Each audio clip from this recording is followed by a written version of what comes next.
So this is a black cherry tomato plant. I am going to take a branch off of it right here and transplant it.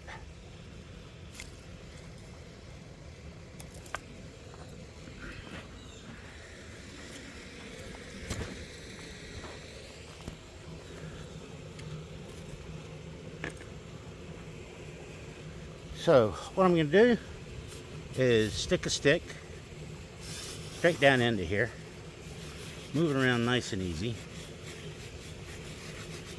This is solid perlite. I'm going to remove some branches.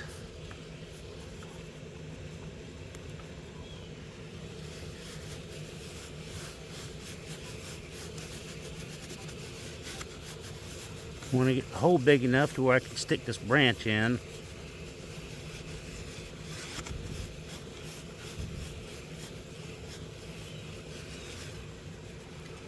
Let's see if that'll work.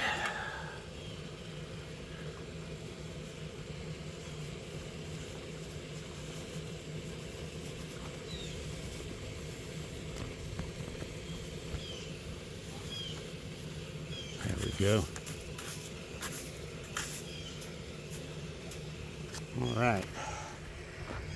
So in a couple days I'll tie it up. I'll get me a little stick right now, a little barbecue skewer, and tie it to where the wind don't mess it. And in a couple days it'll be on its own, growing big time. Black cherry tomato.